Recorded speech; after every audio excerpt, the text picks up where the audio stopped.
Yep. 2, 3, 4.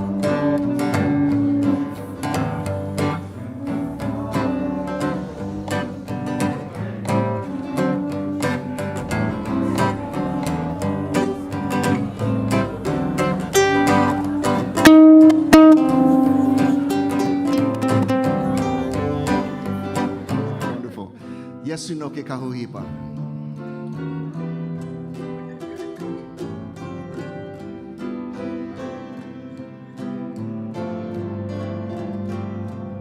And Yesu no ke kahuhipa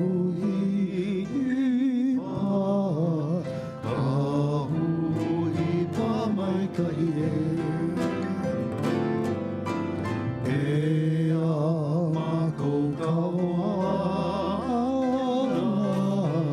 ke holo he ahai. E aloha, ala kai nai nai. E aloha, ala kai nai nai. And in English, it goes like this. Savior, like a shepherd, lead us. Much we need thy tender care. In thy pleasant pastures feed us. For our use thy folds prepare. Blessed Jesus, blessed Jesus, thou hast brought us thy beyond. Blessed Jesus, blessed Jesus, thou hast brought us thy beyond.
As the Lord leads us in a world that is filled with either turmoil, there's consequence to every action, every decision.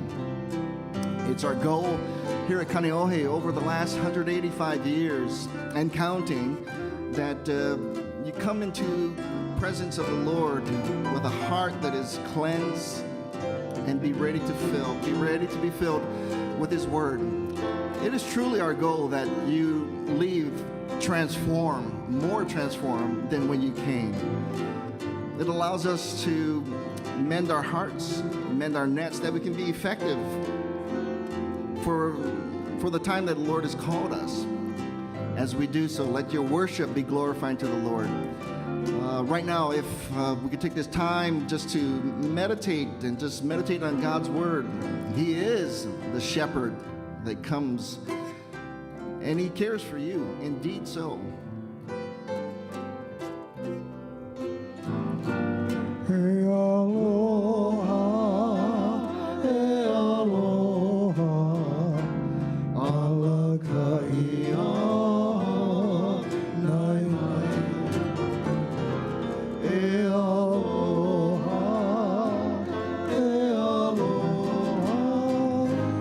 alakaia, nai mai. Alakaia.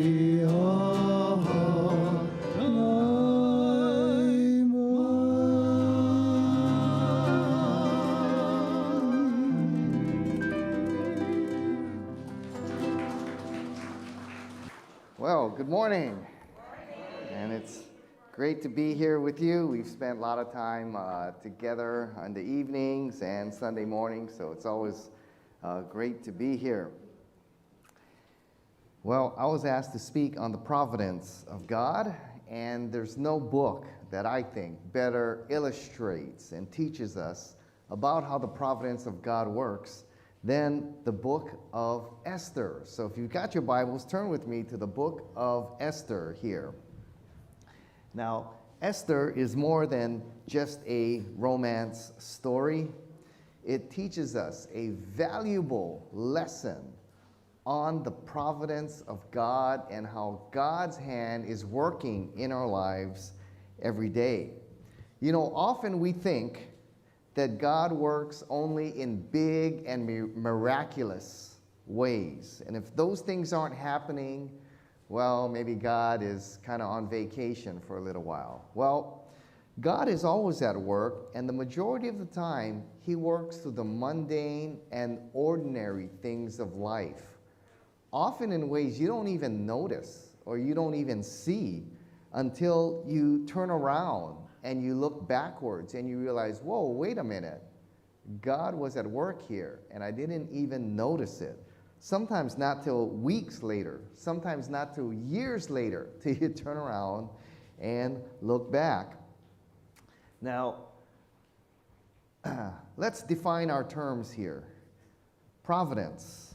What do we mean by providence? Providence means the divine action and the caring hand of God.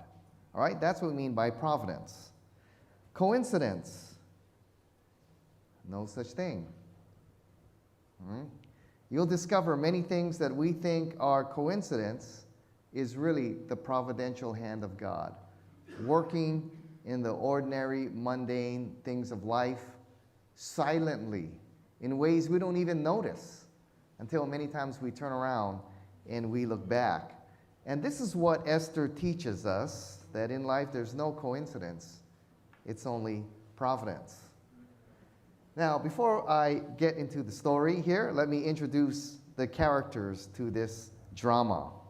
And the story is read during the festival of Purim, which the Jews celebrate each year. And while it is read, Jews will applaud and cheer for the heroes and heroine and boo and hiss for the villain. So it's kind of a joyful, rowdy kind of dramatic reading that they have. So if you feel a little Jewish this morning, you can boo or hiss if you want, all right? So we begin with the king at this time, King Xerxes. Now, this story takes place during the time of the Persian Empire. Okay, so in 586 BC, about 600 years before Christ, the Jews, because they disobeyed God's covenant and were involved in idolatry and immorality, God judged the nation, and Babylon conquered Israel and deported the people to Babylon. All right? But about 70 years later, the Persians came and conquered the Babylonian Empire in the entire Middle and Near East, and allowed the Jews to return home. And many did, but many Jews remained there in the Middle East. Okay? They remained there in current-day Iran and stayed there in Persia. So this is occurring during the time of King Xerxes, or King Ahasuerus, as he's also called, about 485. He ruled for about 20 years, from 485 to 465 BC. He's the king number 4 of Persia there, and he's a ruthless, volatile king, capable of being tremendously generous and can turn right on a dime and be vicious and cruel. There's several stories recorded of him by Herodotus, the Greek historian. He records that he hired 300 men to build a bridge at Hellespont there. And due to an unusual and huge flood, the bridge was destroyed during construction. And so he had all 300 engineers killed right on the spot. All right? Imagine a lot of you guys are in carpentry and masonry here. Imagine, you build a house and a storm knocks it down and you get it for that, huh? There's also another story where the king had all the young men in the empire had to serve in his military. Well, the wealthy would come, and one wealthy official came and gave him a tremendous bribe. And so his son didn't have to serve in the military that year. Well, the next year, the same man came back with his son and gave the king a bribe so his son wouldn't have to serve in the military. And the king looked at the bribe, took it, and then took out his sword and chopped the man's son right in front of him in about a dozen pieces. And then sent pieces of his son all throughout the empire, saying, anyone that tries to avoid military service, this is what will happen to your son. Right? Well, that's King Ahasuerus, or King Xerxes there. He died in 465 when he was assassinated there in his bedchamber. Okay? Then we have Queen Vashti. She is the king's first wife. She's deposed of early on in the story. Then we have Haman here. The evil Haman here. He is the prime minister of Persia under Xerxes at this time. He is the power-hungry Jew hater, the Persian Adolf Hitler here. He is the descendant of Agag. Agag was the king of the Amalekites, all right? And the Amalekites attacked the nation of Israel, and they fought several nasty wars with one another for hundreds of years. And in the first battle, there in Exodus chapter 17, as the Israelites are marching through the desert, they are attacked by the Amalekites there. And Moses states there in Exodus 17, a hand upon the throne of the Lord will have war with Amalek from generation to generation. All right, so the Amalekites are sworn enemies of the nation of Israel, and Haman is the descendant of the king of the Amalekites. Then we have Mordecai. He is the uncle of our heroine here, Queen Esther. Mordecai is one of the many Jews who lived in exile there in the Persian Empire who did not return home. And the text says here in chapter 1, he is a descendant of Kish. King Saul is from the family of Kish. Haman is from the family of Agag. King Agag and King Saul fought one another. All right, a couple centuries before this. These two kings fought one another, and Saul defeated Agag and the Amalekites. So you have a descendant of Saul, Mordecai, and you have a descendant of King Agag here, Haman, of the Amalekites. Both families sworn enemies of one another. Then we have our heroine here, Esther, the niece of Mordecai. Where her parents are, we don't know. Probably were killed, maybe in the siege of Jerusalem, perhaps, or she was separated from them when the Jews were taken to Babylon. We don't know, but her uncle there is taking care of her. Now, those are the characters of the story. And the time of the story, well, the Jews were deported to Babylon there in 586 BC. 539 BC, the Persians conquered the entire Middle East and the Near East. There's no larger empire in the world than that of the Persian Empire. Their army, we have never seen an army of that size in the Middle East. Many historians say their army probably numbered over 1 million soldiers. Okay, the average army at this time of a city or a nation, a city might be just a few hundred. All right, of a nation might be just a few tens of thousands, 50, 60,000. So imagine coming up against an army of about over 1 million. That'd really be something. The citadel, the Capitol building of Susa, was 10 times the size of the Pentagon.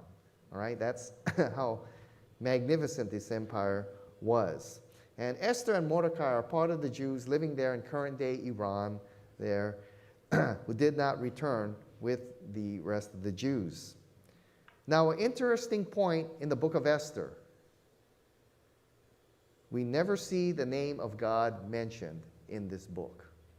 All right, and that's why for some they wonder why this book is even in the Bible. God is not even mentioned throughout this book. And the whole point is this: God is involved in all circumstances, even though he may seem to be very quiet. Despite his quietness, we can see him through his acts. Often, God works through just the mundane, ordinary things of life, quietly behind the scenes, bringing about his purpose, oftentimes, more often than not, in ways we do not see or understand or even notice. Now, the story begins in chapter 1. King is throwing a great banquet here. It says, now in the days of Ahasuerus, who reigned from India to Ethiopia over 127 provinces. In those days, the king sat on his royal throne in Susa, in the citadel. In the 30th year of his reign, he gave a feast for all his officials and servants. The army of Persia and Media and the nobles and governors and provinces were all before him. So the king throws this huge banquet. Hundreds of his leading officials are there. And after making merry, we see in verse 10, on the 7th day, so this is a week-long banquet here, when his heart was merry with wine, he commanded his eunuchs who served in the presence of the king to bring Queen Vashti before the king with her royal crown in order to show the people and the princes her beauty, for she was lovely to look at. So he's saying, I want you guys to check out my wife. You know, she's beautiful. Check her out, man. And so he orders her to come forward, and she refuses. And so humiliated in front of all his government officials, he's having a fit here. And the other officials say, hey, king, you better do something, because if the other women in the land find out that she opposed the king in front of all the officials and cause you to lose face, well, it's going to cause all the other women to rebel likewise. So he says, oh yeah, we better do something. So he deposes of her. Well, now he doesn't have a queen, and so we begin in chapter 2. And the wise men come to him, and he says, I'll tell you what, king, let's have a beauty pageant to replace Queen Vashti. And so all the beautiful young ladies in the empire are found, and they enter into this beauty pageant to see who's going to be the next queen of the land. And it says here in verse 12, the women would be brought in, and it says, well, now when the turn for each young woman to go into King Ahasuerus after being 12 months under regulations for the women, since this was the regular period of their beautifying, 6 months with oil of myrrh, 6 months with spices and ointments for women. And when the young women went to the king in this way, she was given whatever she desired to take with her from the harem to the king's palace. Wow. How many of you women would like that kind of treatment, huh? For 1 year. Man, they could even make me look beautiful with that kind of, man, I tell you. Well, just so happens Mordecai has a niece who is a beautiful young woman who happens to be of the right age, and she enters into this beauty pageant. And when her turn comes, here it says, when the time came for Esther, the daughter of the uncle Mordecai, who had taken her as his own daughter to go in to the king, she asked for nothing except what Haggai, the king's eunuch, who had charge of the women, advised. It just so happens she's got the smartest eunuch advising her. And he tells her what to request and how to act. And says, now Esther was winning favor in the eyes of all who saw her. And when Esther was taken to King Ahasuerus into his royal palace in the 10th month, which was the month of Tebeth, in the 7th year of his reign, the king loved Esther more than all the women, and she won the grace and favor in his sight more than all the virgins, so that he set the royal crown on her head and made her queen instead of Vashti. Talk about being in the right place at the right time. What a coincidence. Or is it? And the chapter 2 ends with this. In verse 19, Mordecai, her uncle, is hanging out by the king's gate here, probably trying to hear news of the fate of his niece here. And so he's hanging out by the gate here. It says, and in those days, as Mordecai was sitting at the king's gate, Bigthan and Teresh, two of the king's eunuchs who guarded the threshold, became angry and sought to lay hands on the king. And this knowledge came to Mordecai, and he told Queen Esther, and she told the king in the name of Mordecai.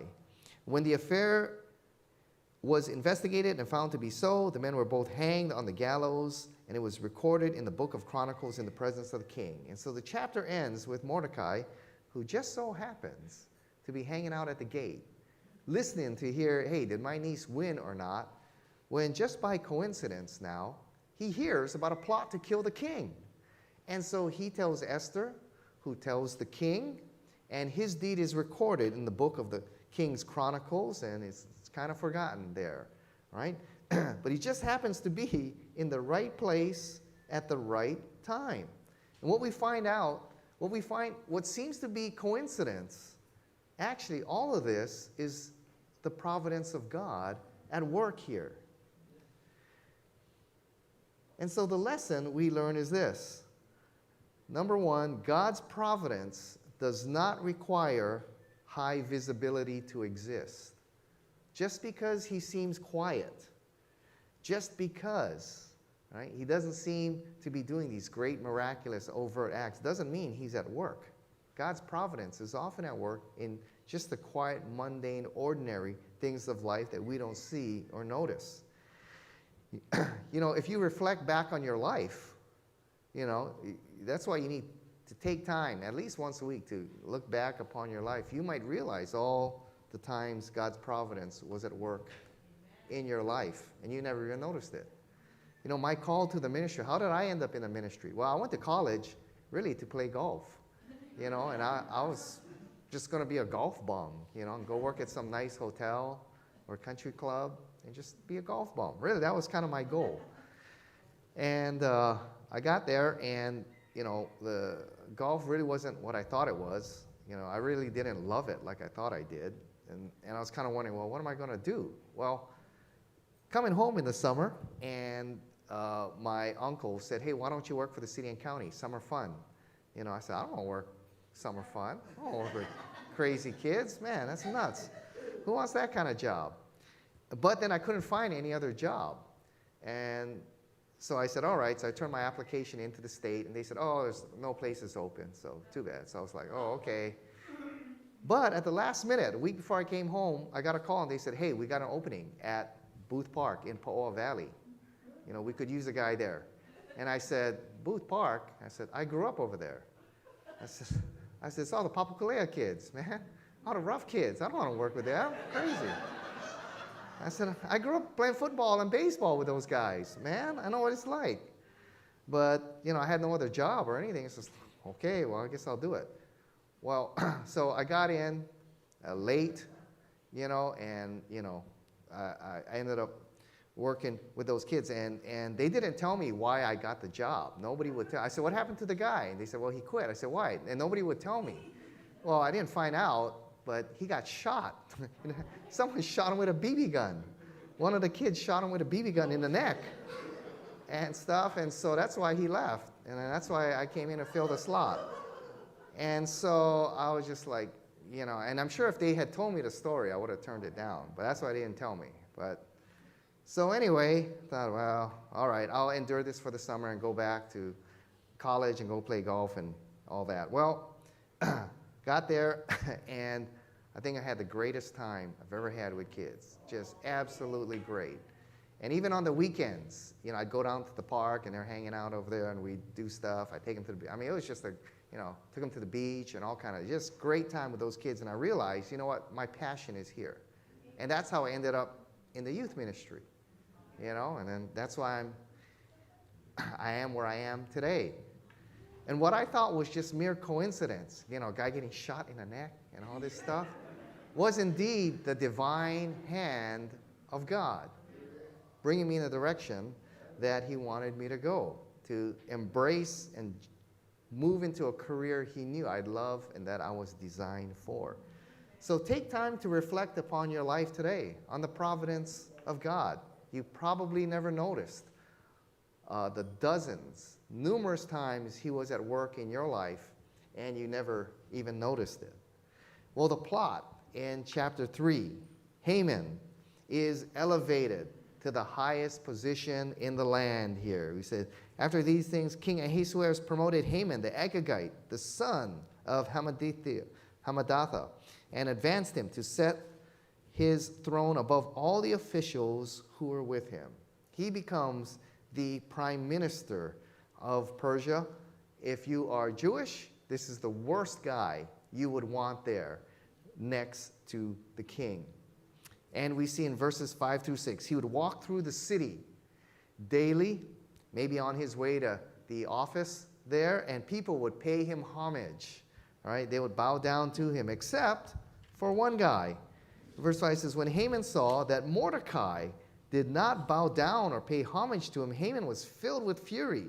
But he disdained to lay hands on Mordecai alone. So as they had made known to him the people of Mordecai, Haman sought to destroy all the Jews, the people of Mordecai, throughout the whole kingdom of Ahasuerus.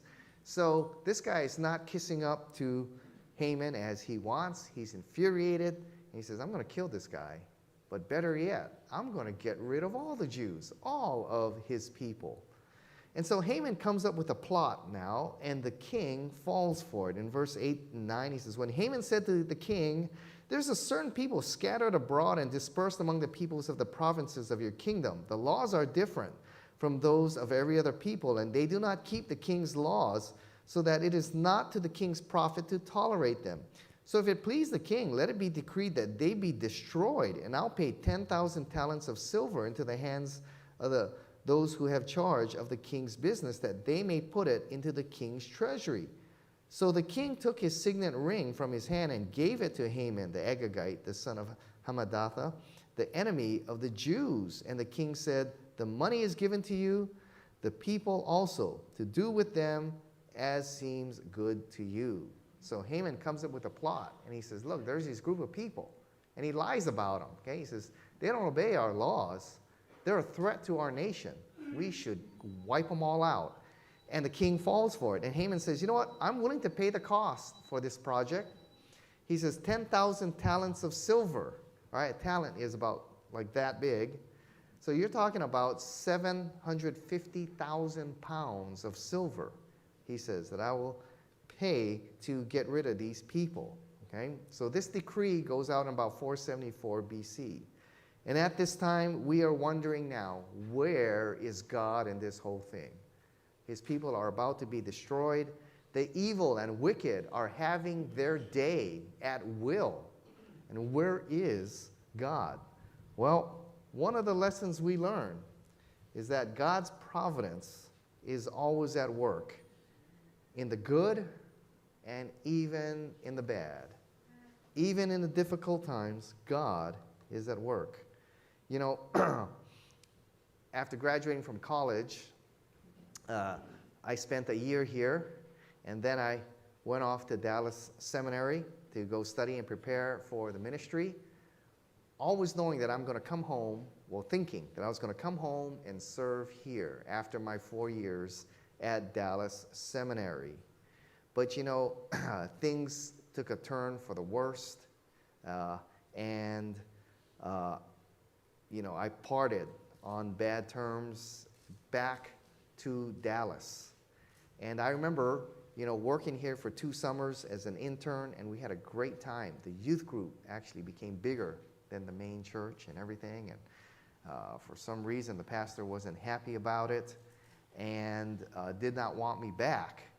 But we had made plans already. The deacons had made plans for me to return. Several of my friends were serving in the youth staff with me. I mean, we had a great plan for me to come back and to serve. And we would be serving in Hawaii together for the rest of our lives and, reaching youth for Christ. Well, things didn't go so well.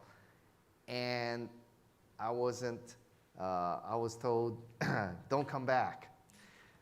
So the whole church, I remember, was asking, Pat, why don't you come back? Lead a rebellion, and we'll all be behind you. All right? And I said, no, let's not do that. All right? And so they said, well, what are you going to do? I said, well, I don't know. I'm graduating. Thought I had a job back here, but I don't know. I'll go back and do whatever. So, we parted in tears, flew back to Dallas, brokenhearted.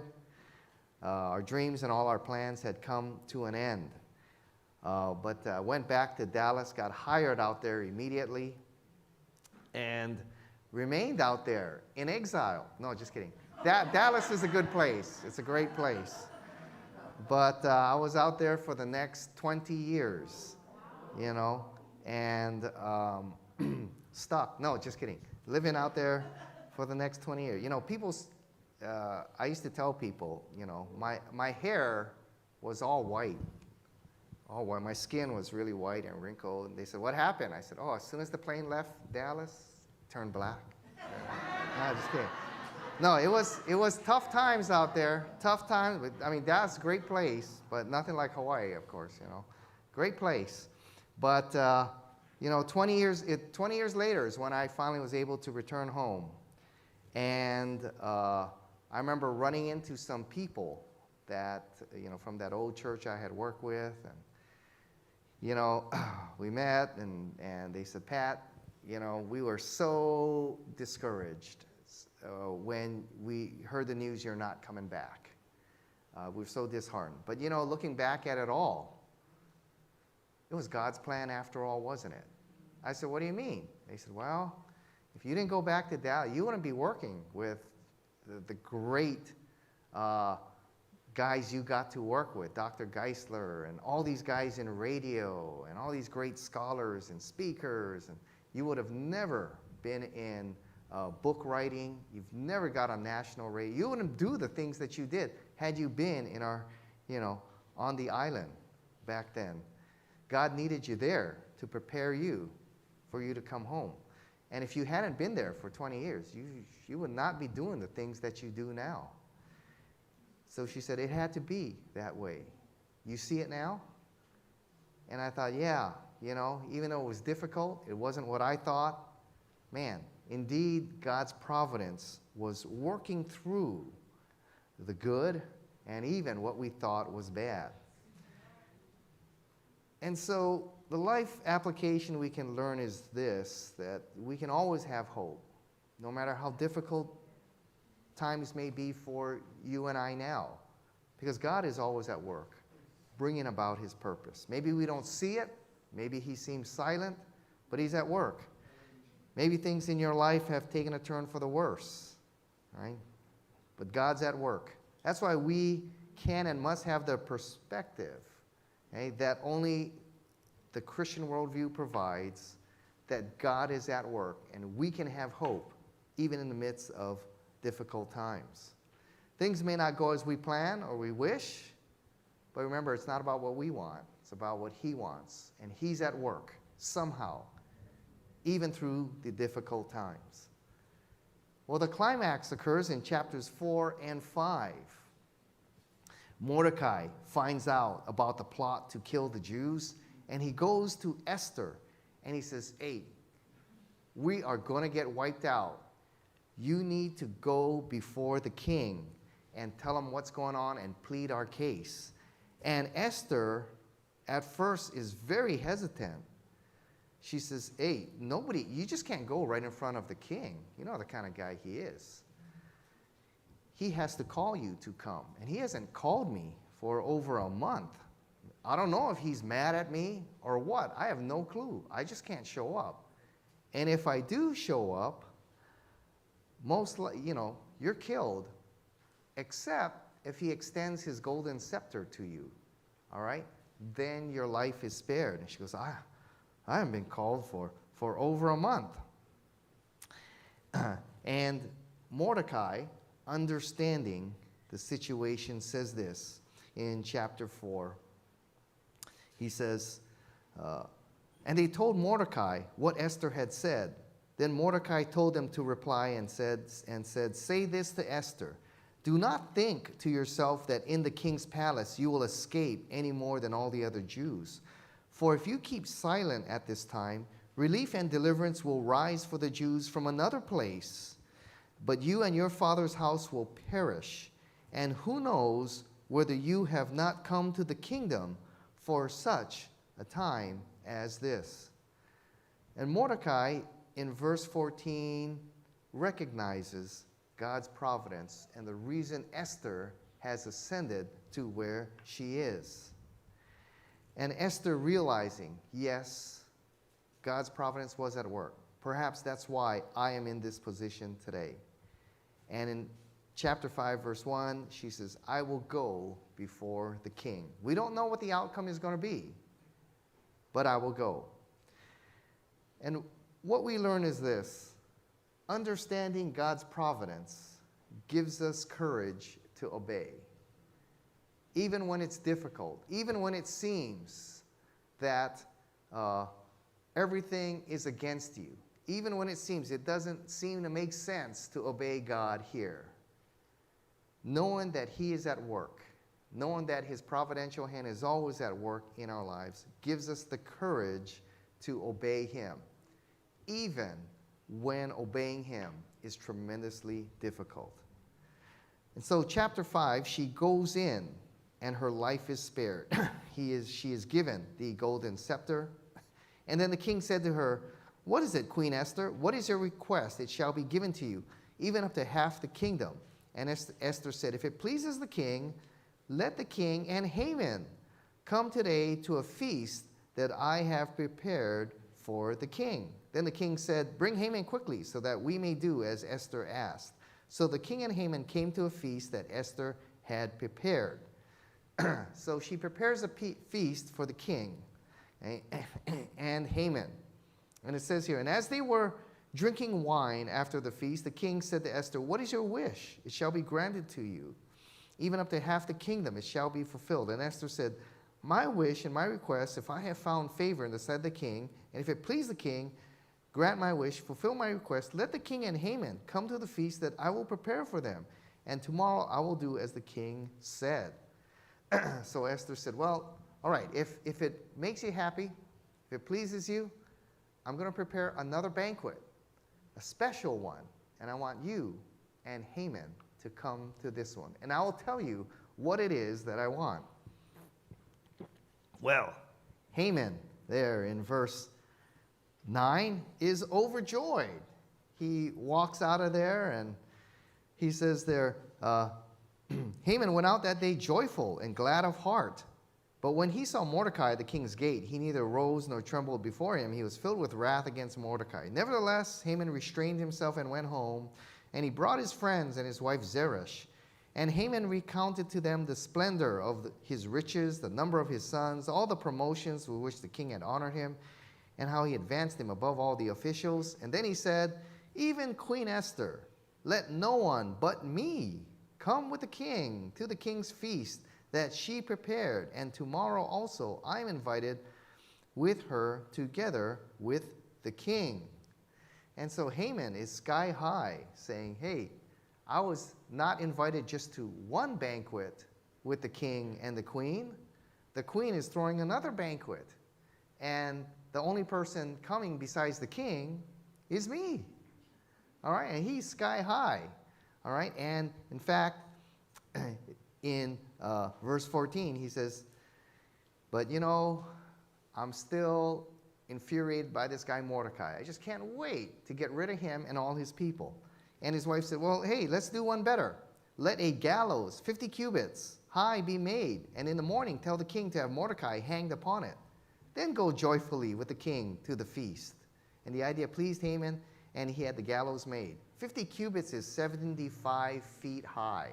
It's like a telephone pole.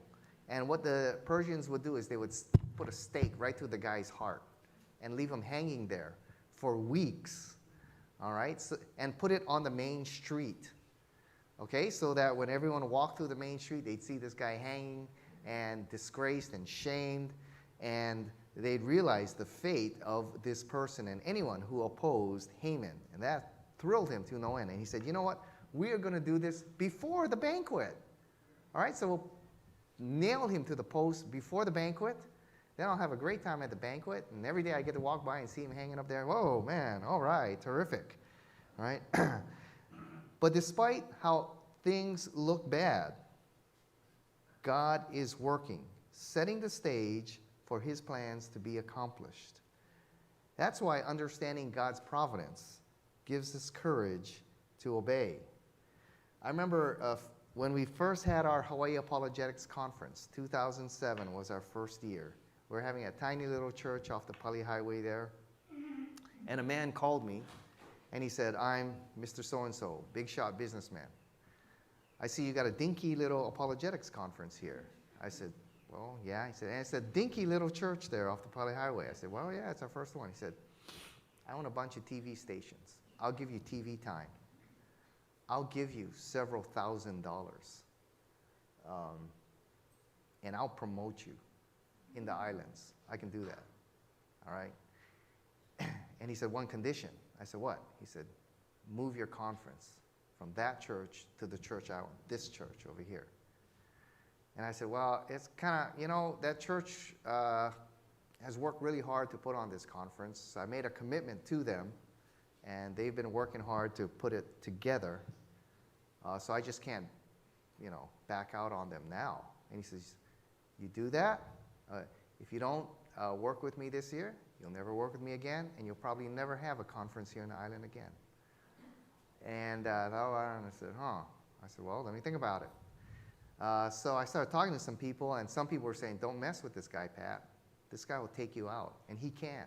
He's very influential in the islands here, and you don't mess with this guy, all right? He's very powerful here. A lot of the big conferences here that he sponsors. So you mess with this guy, you probably ain't coming back here to do a conference or anything. And we thought about it, and she said, well, what's the right thing to do? And we said, we thought about it, and we said, we made a commitment with this church. They made a commitment with us. We just can't ditch them like that because something better came up and things. And so I called them back, and I said, I made a commitment. I know it's a smaller church. We're not going to get the exposure and TV time and all that, but we made a commitment to one another, and I'm going to fulfill it. But next year, can we work together? And he said, you blew it, kid. That was it. And then there were advertisements going out saying that our conference was at this other church and all that. And so I had to, and people saying, hey, how come you move your conference? I said, we didn't. We're at this church. And they're like, things were going on. And they said, hey, it looks like no one's going to show up at your conference. They're all going to go to this church. And I said, well, we don't have a conference there. It's at this smaller church. And this guy was making it tough for us. And I thought, oh my God, did I, what do I do here? And I called my professor, Dr. Geisler. I said, hey, Dr. Geisler, this is what's going on. And he said, you're doing the right thing. He says, you obey the Lord and trust him. And he said, it's going to be a great conference. I said, what do you mean? He said, well, if we didn't have the devil's attention, he wouldn't be causing any trouble. So it's going to be a fantastic conference. So I said, okay. And he said, but he said, Pat, I've learned in these situations, you do the right thing and just trust God, okay? Just trust him, all right? And sure enough, we had a great conference. And that was our first one, and we've had one every year after. And God took care of things. And even though for many people were looking at us saying, that decision makes absolutely no sense. whatsoever. Okay? I mean, TV time, tens of thousands, huge sponsor. Like, you're going to be famous in the islands. And it just makes no sense. Well, we had to trust God there and do the right thing. And understanding God is at work. His providence is always working in our lives. Gives us courage to obey. Making decisions sometimes that people look and say, hey, it don't make any sense at all. Just go with the flow, man. Bypass your conscience. It's just, hey, well, just disobey the Bible one time. Don't worry, man. It'll work out, man. Well, when you understand God's providence is always at work, it gives you the courage to obey, even in those tough times. Well, the twist comes in chapter 6 and 7. Now, chapter 6, by coincidence here, just so happens the king can't sleep that night. So he's up at night and he's going, boy, can't sleep. So he goes over in verse 1, he says, goes over to the book of the Chronicles, and they were read before the king. And it just so happens, it was found that Mordecai had told about Bigthana and Teresh, two of the king's eunuchs, who guarded the threshold, and how they sought to lay hands on the king. And the king said, what honor or distinction has been bestowed upon Mordecai for this? And the king's young men who attended him said, nothing has been done for him. And so the king, for some reason, can't sleep that night. He goes over and starts reading the book of the records, and he discovers 5 years ago Mordecai saved his life. And he asks him, what has been done for Mordecai? And he says, well, nothing. So he's sitting there over there thinking, how can I reward this man? And just by coincidence, guess who walks in? See in verse 4. And the king said, who's in the court? Haman. Haman just entered the court in the king's palace to speak about hanging Mordecai on the gallows. And the king told the young man, Haman is there standing in the court. And the king said, well, let him in. And so Haman comes parading in, and the king asks him, says, hey, Haman, what should be done for whom the king delights to honor? And Haman thought to himself, well, who could that be? It must be me. And he says, well, let me tell you what you should do. Haman said, for the man the king delights to honor, let the royal robes be brought, which the king has worn, and the horse that the king has ridden, and whose head a royal crown is set, and the robes and the horse be handed over to the one the king's most noble officials. Let them dress the man in whom the king delights to honor, and let them lead him on the horse through the square of the city, proclaiming before all, thus it shall be done for the man whom the king delights to honor. Haman says, oh, who else could that be? That's me. Oh, he says, king, I tell you what you do for me. Give me the royal robes, your royal seal, and put me on your horse and parade me throughout the whole city with one of the top officials saying, this is the guy the king honors. All right, do that for me. And the king says, awesome. So he said to Haman, hurry, take the robes and the horses and what you have said, and do so for Mordecai the Jew, who sits at the king's gate. Leave nothing else that you have mentioned. And so Haman ends up parading Mordecai around the city, honoring the man. And then after that, Mordecai is taken to the banquet which Esther has prepared. So instead of hanging Mordecai on the gallows, he ends up parading him around the city. And now he's going into the banquet there.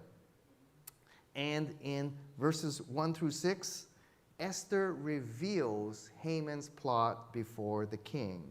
They sit down, and the king asks Esther, what is it that you desire? Then Queen Esther said, if I have found favor in your sight, O king, if it pleases the king, let my life be granted for me and my people for my request. For we have been sold, I and my people, to be destroyed and to be killed and annihilated. If we had been sold merely as slaves, men and women, I would have been silent, but our affliction is not to be compared with the loss to the king. Then the king asked Queen Esther, who is he? Where is he who has dared to do this? And Esther said, a foe and enemy, this wicked Haman. Then Haman was terrified before the king and the queen. And so Queen Esther exposes Haman's plot, and he is revealed. The king is tremendously upset. In verse 7, he arose in his wrath from wine drinking and went into the palace garden. But Haman stayed to beg for his life from Queen Esther, for he saw that harm was determined to come upon him by the king. And so Esther is reclining on the couch, and Haman comes in to beg for his life here, to plead for his life, and he's going to bow before the queen and plead for his life when he kind of falls on top of her. And guess who walks in right at that moment? Just by coincidence here. It says here, and the king returned from the palace, the place where they were drinking, as Haman was falling on the couch where Esther was. And the king said, will he even assault the queen in my presence, in my own house? As the word of the mouth of the king went out, they covered Haman's face. Then one of the eunuchs in attendance to the king said, the gallows that Haman has prepared for Mordecai, whose word saved the king, is standing at Haman's house 50 cubits high. And the king said, well, hang him on that. So they hanged Haman on the gallows he had prepared for Mordecai. And then Mordecai's family, and they all get it from the king. And the lesson we learn here is this, that God's providence uses all things, even the ungodly, to bring about his purpose here. So don't envy or fear the wicked, for God uses them even for his purpose. We see what's going on in Ukraine, and many wonder, where's God in all of this? Putin seems to be having free reign here, taking by force these nations unwillingly. Well, God may seem to be silent, but somehow, we may discover this in days to come, maybe in months, maybe not till years later, that somehow God is using this man to bring about his purpose. Somehow, ways that we may not understand until weeks later, maybe years later. We'll see how what appeared to be a man just going at it without any restraint was indeed actually God was using him to bring about his purpose. And we conclude with this in chapters 8 through 10. Because the king cannot reverse his order, he gives another order, and he allows the Jews to arm themselves against their enemies. And the Jews are able not only to defend themselves, but to further wipe out their enemies there, and they win a great victory that day.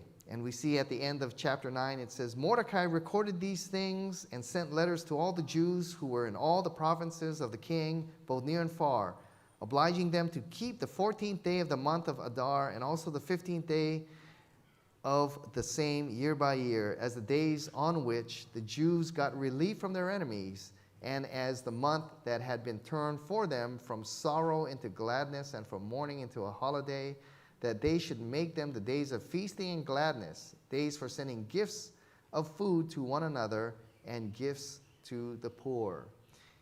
And to this day, the Jews celebrate this event in the Feast of Purim. And the final lesson we learn is that God's providence demands our remembrance. And our life application is this. Somehow in our personal lives, you need to keep an account of God's providence in your life. All right? Or you're going to forget, and you're going to look back and say, God's not doing anything in my life. God isn't paying attention to me. One thing I do is I try to keep a journal. All right? I don't write in it every day. My wife's better at that than me. But I just write at it at certain times. Some people keep it weekly. Some people keep it monthly. But I record all the times that God worked in my life, or when I take time to reflect and realize, whoa, what I thought was simple coincidence was indeed the divine hand of God. And I've got it recorded. And that's going to be your personal historical record for you as you record all the times that God worked in your life in fabulous ways. And you're going to have your own personal record of it that you can reflect upon and look upon. And in those deep and troubling times in your life, you can look back on it again and have hope and joy knowing, wow, back here, I thought it was all over, but God was working, and He's going to do it again. So God's providence demands our remembrance, because often we don't notice it when it happens until we turn around and look back. So keep a record of it. God is always at work, more often in the mundane and ordinary ways of life that you don't notice, you don't see, you don't understand, until you turn around and look back. So Esther's a great book. It teaches us there's no such thing as coincidence, only providence. Let's all stand as we sing our doxology in Hawaiian. O nani kama kuama ke kime ka uhane no ke akua mau ho mai kaipu ko ke iau ko ke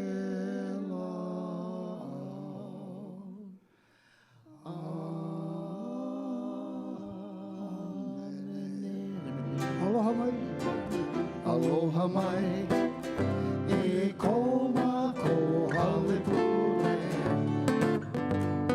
me ke aloha,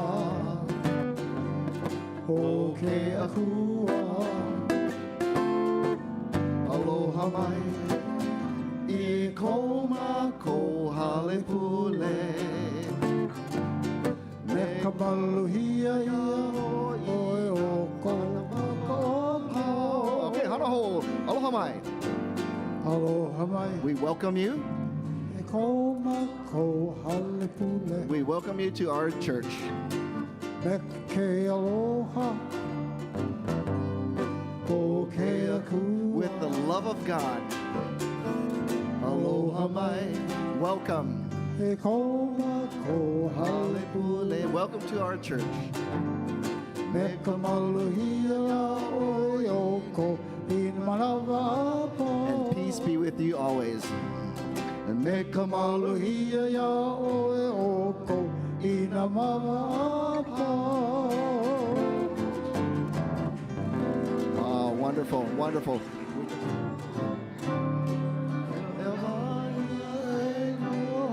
E halau e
Okay, now you can go talk story.